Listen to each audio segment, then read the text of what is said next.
Begini Pak Kurasa, tadi sudah pamit sama beliau. Itu ada wiridan yang sering saya baca ngaji di Jogja di mana-mana. Ya tolong disemak sama nani model Ki Jawa, kemudian saya bawa takbir, bawa ibarat. Karena ini lembaga akademik, jadi harus otoritatif. Begini saya cerita mukaddimah. Dulu Nabi Nuh itu ketika kecewa sama kaumnya atau umatnya, itu melaknat mereka sampai mereka mati semua kecuali orang 80 yang ikut di Safinatin Nuh. Maka generasi yang sekarang masih itu semuanya turunannya orang mukmin karena tinggal 80 orang yang ikut di Safinatin Nuh. Sebab itu Quran mengistilahkan generasi yang sekarang itu dzurriyyataman hamalna ma'anu. Jadi kita punya dua status, satu ya Bani Adam di Quran, kedua dzurriyyataman hamalna ma'anu. Dan nikmatnya ada kapal itu dikenang di surat Yasin, wa ayatul lahum anna hamalna dzurriyyatahum fil fulkil mashhun. Jadi kita sekarang ada itu berkahnya dimuat di Safinatin Nuh, di kapalnya Nabi Nuh. Beberapa kiai nerjemah perahu tapi dikomplain, rak kecil gitu. Makanya saya tuh ngaji saya tuh perahu Pak Kures, tapi harus bilang kapal karena kalau perahu dikomplain apa? Kecil. Repot, musa pakar-pakar kayak Pak Mukhlis itu repot karena pikirannya itu analisis. Jadi Allah saja dianalisis. Lah kalau saya model wali sudah lah. Kalau hubungan dengan Allah itu ya subhanallah bihamdi adada khalqi wa ridha nafsi wa zinata arsy wa midada kalimat. Yang kedua ada tasbih subhanallah mil'al mizan wa muntahal ilmi wa mablaghur ridha wa zinatal arsy. Nah, semuanya saya hormati yang hadir di sini termasuk yang mungkin tidak pinter bahasa Arab. Tapi ya tetap pinter. Saya itu punya kenangan terburuk ketemu orang goblok itu satu Pak Kures. Saya ini kata orang banyak kan pinter. Terus kata orang-orang gini, Gus ngaji tafsir susah apa? Enggak, susah. Kalau menghindari barang susah itu berarti pinter. Berarti yang tidak mengkaji tafsir itu pinter karena menghindari barang susah. Wah, ternyata saya goblok karena menekuni barang yang susah. Jadi tidak semuanya orang tuh kagum sama Dr. Mukhlis Hanafi karena nekuni barang yang susah. Berarti itu ya enggak, saya tidak ngomong gitu. Ya ini saya baca, ini ada saksi, ada Abi Quraisy, ada beberapa orang yang menekuni. Amit Pak Mukhlis ini dari kitab Tafsir Ar-Razi. Tolong ini spesial untuk anak-anak yang di PSG maupun alumni PSG. Di antara yang diwahyukan sama Allah Subhanahu wa taala kepada Nabi kita Muhammad sallallahu alaihi wasallam adalah wasbir li hukmi rabbika fa innaka bi a'yunina. Muhammad, kamu sabar saja, menghadapi apa saja sabar saja. Karena kamu dalam pantauan kami, dalam lindungan kami. Itu di tafsir Ar-Razi atau Tafsir Al-Kabir disebutkan wasbir wabaddil al-la'na bitasbih. Wabaddil al-la'na bitasbih. Wasabbih bihamdi rabbik baddil qaulaka Allahumma ahlikum. Ala taro ila qauli ta'ala fasbir li hukmi rabbika wala takun kasahibil khut. Jadi intinya itu ada dua nabi yang ketika kecewa itu yang satu mutung itu ya kayak pengurus takmir yang mangkel terus mutung gitu kan di desa-desa itu. Saya itu kan termasuk kiai induk di daerah saya, termasuk kiai induk. Sering dilapuri kiai takmir masjid mutung, nanti masuk lagi mutung lagi itu biasa di. Nah itu jenis Nabi Yunus, beliau dakwah, kemudian mereka ada iman, beliau keluar dari komunitasnya terus terjadi sampai ditelan ikan. It'abaqa ilal fulkil masyhur. Nabi tidak boleh. Kamu jadi nabi tidak boleh mutungan. Jadi Pak Mukhlis kecewa apapun dengan anak-anak PSG nggak boleh mengundurkan diri. Lebih menekuni di Basnas harus nomor satu di sini itu.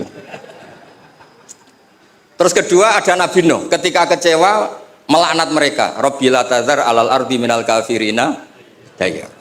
Habisi saja ya Allah, mereka ini pecundang, mereka ini mengkafiri engkau. Nah Nabi itu nggak boleh niru dua-duanya, nggak boleh. Kalau kecewa itu disuruh mengganti tasbih. Makanya tasbih itu wiridan yang luar biasa. Terserah tasbih kamu apa, misalnya tadi subhanallah bihamdi adada khalqi. Mungkin kita janggal adanya orang-orang nyuwun sewu, orang-orang nakal. Tapi itu kersane Allah. Nanti ada fungsinya sendiri menurut yang dikersane Allah. Saya beri contoh ya, sampean nggak usah tersinggung, saya beri contoh.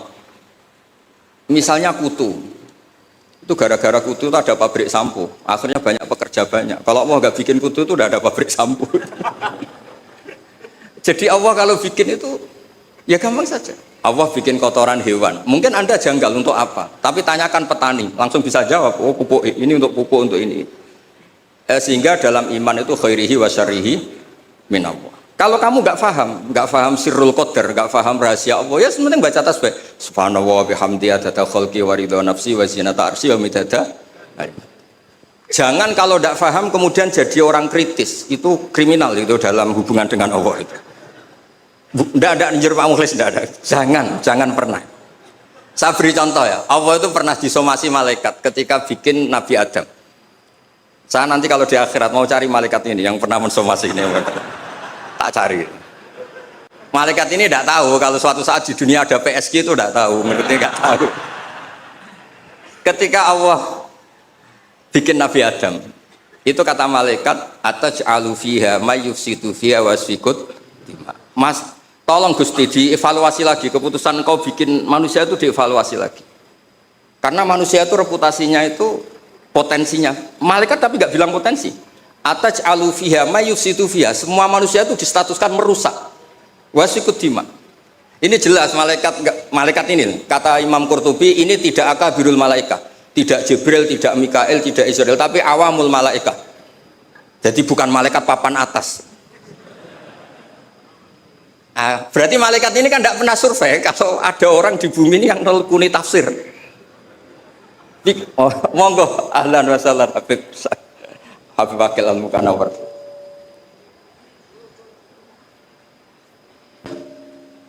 Monggo ahlan wa sahlan.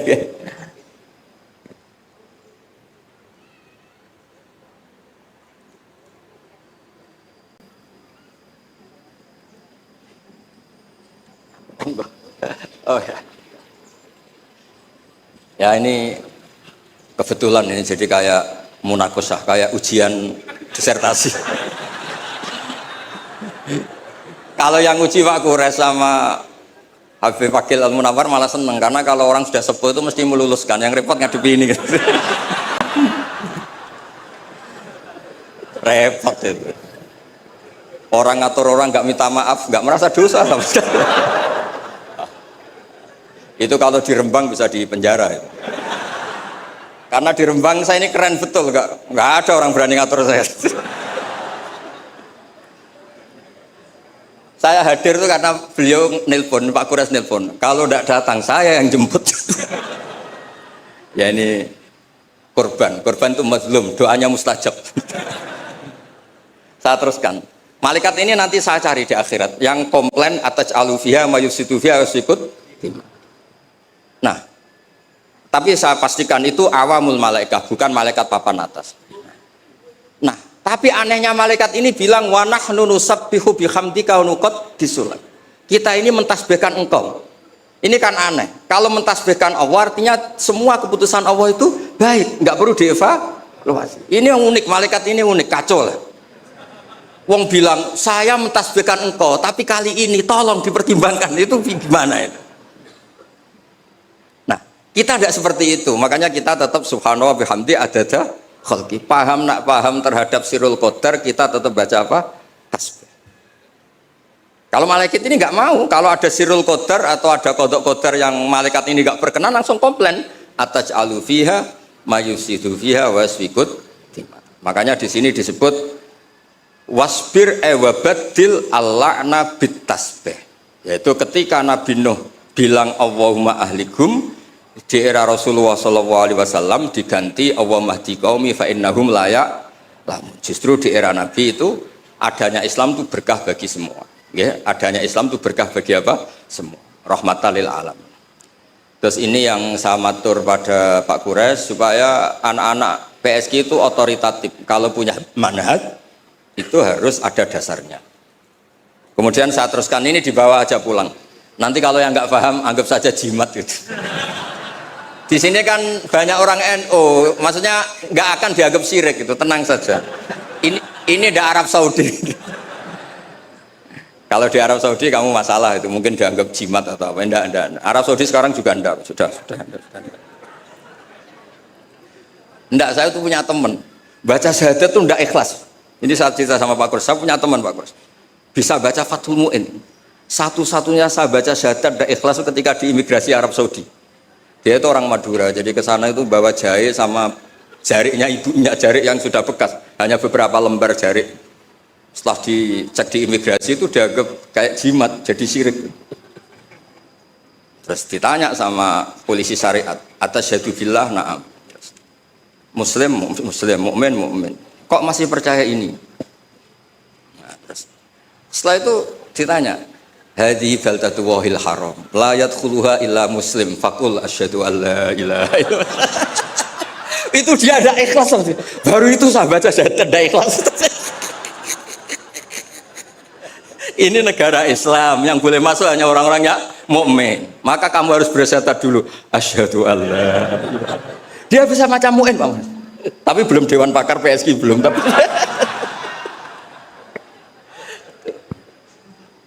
itu seumur-umur baru itu saya baca syahadat tidak ikhlas. Ya sudah, sekarang Muslim dia sudah. Sudah disyahadatkan. Ya, jadi ini termasuk tafsir yang luar biasa. Jadi wasbir li hukmi rabbik itu kata Imam Ar-Razi wabaddilil la'na bitasbih. Jadi nabi-nabi dulu yang sebagian itu memutuskan Rabbila tadzar alal ardi minal kafirina dayara, era nabi kalau kecewa disuruh baca apa? Tasbih. Ini penting supaya kehidupan kita itu rileks. Ya saya ulang, ini penting supaya kehidupan kita itu rileks. Misalnya di beberapa daerah kiai itu tukaran. Saya sering kiai tukaran itu bagus. Setan itu yang kurang pengalaman. Orang kiai-kiai itu kan orang-orang soleh, punya saudara 5 tukaran semua, itu pindah Papua bikin pondok, pindah Medan bikin pondok, di Kalimantan malah pondok ada di mana-mana. Itu berkahnya tukaran. Nah, setan kaget. Loh, enggak sesuai rencana ini. Karena kurang wawasan, setan ini kurang wawasan. Orang soleh kok. Jadi yang dulu satu titik tanah dipakai sujud, dipakai pengkajian Quran, gara-gara konflik kemana-mana. Termasuk beberapa orang yang nggak berani pulang di Jakarta di PSG itu ya di rumah begitu. Jadi kalau Allah menghendaki orang soleh itu di mana-mana baik. Makanya Quran itu mengkritik setan itu inna kaidas syaitani kana dhaifan. Sebenarnya setan itu udah hebat-hebat banget. Wong zaman gini yang ngaji ya buahnya. Berarti kan ini kegagalan setan. Itu gagal betul itu. Anda pemenang kan? Mungkin orang lain terganggu lah. Saat ini mungkin melakukan hal-hal yang nggak benar. Anda kesini ngaji itu menang. Nah, itu juga yang mau saya baca di ini beberapa referensi saya ini yang di hadis-hadis sahih. Ini yang di kitab Fathul Bari. Saya tadi sudah matur Pak Kures supaya otoritatif. Ketika kita baik, ya saya baca ya. Ketika kita baik, ternyata dalam banyak hal kita ini dianggap ya di atas malaikat. Jadi kadang Allah itu bully malaikat begini. Kamu iman sama saya, iya ya Allah, normal. Kamu melihat surga neraka, melihat dan bahkan ikut. Tapi Bani Adam itu tidak tahu saya, tapi iman sama saya. Wahal ra'auni, enggak tahu saja seiman itu. Kalau wiridan sampai nangis, tidak tahu. Jadi makanya ini di kitab Bukhari. Yaquluna, kata Allah ini, fayaqulu kaifa law ra'auni, qal yaquluna law ra'auka kanu ashadda laka ibadatan wa ashadda laka tasjidan wa aktsara laka tasbihan. Andaikan mereka melihat engkau ya Allah, tentu tasbihnya lebih besar ketimbang kita. Wong enggak tahu saja ada jamiah istighosah. Loh coba ini Jakarta itu kota kayak apa? Jakarta terkenalnya kayak apa? Kota metropolitan apa saja ada. Ternyata ada PSG. Ada tempat untuk mengkaji apa? Tafsir. Sudah tahu sulit, masih dikaji itu wah luar biasa. Ya sudah tahu sulit masih apa? Dikaji. Itu masya Allah betul itu. Nah ini supaya clear ya. Jadi ini beberapa kitab yang sengaja saya baca. Bismillahirrahmanirrahim. Yang masalah tasbih. Ya, jadi ini cerita-cerita kekaguman. Redaksinya gini, wa inna wa ta'ala baha itu dari kata baha yubahi muhad. Baha bikum malaikata. Allah itu begitu bangganya dengan kalian. Bumi itu adalah nyuwun sewu tempat maksiat, tempat macam-macam. Tapi ternyata yang baca tasbih banyak, yang iman banyak, yang sujud banyak. Kamu malaikat wajar sujud. Di sini nggak ada maksiat. Juga kamu tidak tak kasih nafsu. Wajar kamu jadi makhluk yang baik. Ini manusia. Nafsu punya, problem punya, saweran banyak, masih baca tafsir. Jadi ini luar biasa, pokoknya luar biasa. Ya, nanti kalau Pak Mukhlis nggak terima, tak kasih mic nggak apa-apa, komplain sama saya, nggak apa-apa. Ini kan demokratis. Monggo nanti kalau mau komplain. Tapi model wali sama intelek biasanya keramat yang model wali. Tak jamin, tak jamin. Saya itu sering di mana-mana itu cerita wali, bukan karena apa-apa ya, supaya orang itu masih punya cita-cita dicintai Allah. Mungkin kita kelamaan hidup di dunia ini, ingin dicintai pejabat, orang kaya, orang terkenal. Mbok ya, kamu itu makhluk, ingin ya dicintai Allah Subhanahu wa taala. Allah ngendikan Allah waliyul ladzina amanu yukhrijuhum minadz-dzulumati ilan nur. Jadi supaya orang itu nganggep wali tidak wow, terus kita kayak wali songo, itu tidak perlu seperti itu. Kalau kamu kayak wali songo malah tak komplain, karena saya pasti tidak percaya. Kita jadi wali yang gampang-gampang. Saya berikan satu hadis yang resep jadi wali. Innallaha ta'ala la yardo, ini hadis Sahih Muslim. Innallaha ta'ala la yardo anil abdi idza aklal aklata fayahmadahu 'alaiha aw yashraba syarbah fayahmadahu 'alaiha. Itu pakai inna itu taukid, masih pakai lam li taukid. Allah itu sangat ridho kalau orang itu makan ketika per lukmah itu membaca tahmid. Ya Allah, alhamdulillah bisa makan, alhamdulillah bisa minum. Orang diridhoni Allah itu di atas wali. Nggak usah kamu jadi wali wiridan baca kulhu 10.000, nggak ada yang percaya. Nggak ada yang percaya. Sudah, pokoknya kalau makan alhamdulillah. Yang saya tidak tahu itu rokok. Bisanya baca alhamdulillah kalau setelah rokok itu saya tidak tahu. Apa sunat alhamdulillahnya, apa makruh rokoknya itu nanti malaikat bisa diskusi. Ini kan ada janibul khairi sama janibus. Ya, itu malaikat bisa berdebat. Wong saya pernah ditanya, orang itu nggak ikut rokok, tapi pernah ditanya gini Pak Pres. Ada orang rokok, kalau di kampung-kampung biasa mau jumatan rokok, pas mas disedot komat, terus dia takbir, itu asapnya masih keluar. Nah, itu batal gak? Wah, saya bilang saya ada ikut mati rokok kok disuruh mikir hukumnya. Yang pikir sendiri kamu di kono. Tapi yang jelas itu malaikat punya alasan mengadab Anda. Saya tidak bilang haram, tapi kalau itu cukup untuk malaikat mengadab Anda, karena pasti itu tidak sopan. Terus saya tanya, enggak Gus, batal apa enggak? Yang batal itu kan aklu masuk, ini kan keluar kan? Wah, ini tambah enggak bener ya. Nanti nggak apa-apa Pak Mukhlis, nanti komplain nggak apa-apa. Ya ini kebanyakan Syafi'i itu, kecuali Pak siapa? Mukhlis. Aneh. Di Indonesia madzhab Hanafi itu nggak laku. Apa?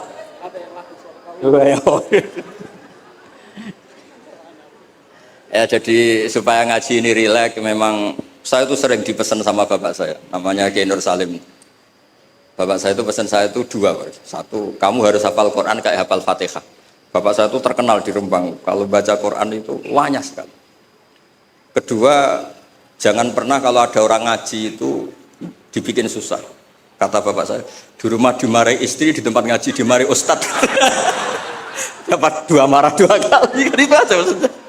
Terus beliau mesti pakai dalil kul bi fadlillah bi rahmati fa bidzalika falyafrah. Orang tuh harus ceria. Maksiat saja bisa bikin ceria, masa kita taat tidak bisa apa? Ceria. Makanya Nabi ngintikan wa qurratu aini fi sholat. Saya ini kalau sholat senang sekali. Ya karena orang baik itu pasti senang dengan hal-hal yang apa? Baik. Makanya saya kesini itu, makanya jangan pernah ngundang saya, itu tidak akan hasil. Saya terkenal itu. Saya itu hanya mau diundang yang pernah sepuh. Saya kemarin mulai itu di Pak Hamid Pasuruan karena sepupunya Mbah. Di Kiai Sahal juga masih sepupu. Terus di sini karena itu. Ya tadi diancam, kalau tidak datang saya kata. Alhamdulillah akhirnya sami'na wa ata'na. Jadi saya mohon semohon-mohonnya. Jadi Nabi Muhammad SAW memang dari awal tidak boleh ngikuti melaknat orang yang balelo. Sebab itu ketika Nabi menyamakan dirinya, ketika melihat Nyun Sewu Umar temperamental, masaluka ya Umar kamasali Nuh, ifqala Rabbila tadzar alal ardi minal kafirina dayara. Wa masaluka ya Abu Bakrin kamasali Ibrahim ifqala faman tabi'ani fa innahu minni wa man asani fa innaka ghafurur rahim. Dan Nabi Ibrahim ini juga yang Allah bilang ke Nabi Muhammad ngendikan anit tabi millata Ibrahima hanifa. Jadi santri BSK yang soleh kita doain, yang beling kita doain tobat. Jangan diusir Pak Mukhlis. Kalau diusir menjadi orang lebih nakal, nanti Kak, Anda yang ditanya sama Allah. Sudah baik-baik di PSK kamu usir, sekarang di tempat maksiat. Kita yang kena hisab. Karena syariat kita faman tabi'ani fa innahu minni wa man asani fa innaka ghafurur rahim.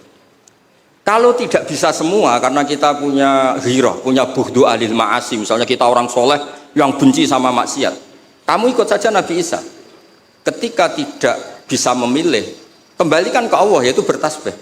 Kata Nabi Isa, in tu'adzibhum fa innahum ibaduk wa in taghfir lahum fa innaka antal azizul hakim. Itu kan hamba jenengan, Gus, itu tidak wilayah saya. Monggo terserah jenengan. Monggo ora melok gawe kok jenengan elok-elokno. Saya ada ikut bikin ya, monggo itu wilayah jenengan. Jangan ngambil sikap kemudian Anda itu salah. Misalnya begini, tanpa ngurangi hormat. Sayyid Abdul Hasan Asyadili dalam satu mukasyafahnya itu ketemu Nabi Nuh sama Nabi Muhammad sallallahu alaihi wasallam. Itu Nabi Nuh kan melaknat orang kafir sampai habis. Kata Abdul Hasan Asyadili, di Indonesia kan banyak thariqah Syadiliyah. Lau alima Nuhun, andekan Nabi Nuh pirsa bahwa fi asla birijalil kufar itu ada gen-gen yang nanti menjadi muslim, maka nggak boleh dipasutkan karena nanti akan melahirkan orang-orang apa? Muslim. Kita tahu Abu Jahal punya anak Ikrimah, Abu Lahab punya anak Darrah, Walid yang musuhnya Nabi punya anak Khalid. Kita kan tidak pernah tahu. Maka ketika Malakul Jibal menamari Nabi Muhammad menghancurkan kabilah ya Abdu Yalil, juga beberapa kawasan di Mekah, di Hijaz saat itu. Kata Allah, Jibril bilangkan ke Muhammad, ingin mereka tak habisi apa Muhammad sabar. Terus kata Malakul Jabal, in syi'ta ya Rasulullah an udbiqa alaihim al-akhsyaben. Kalau kamu mau, ini dua gunung mau sabarkan di sini supaya mati semua.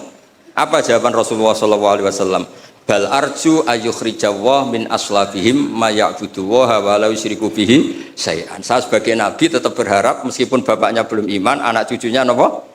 Iman. Dan itu yang dilakukan para wali songo, juga yang dilakukan di PSG.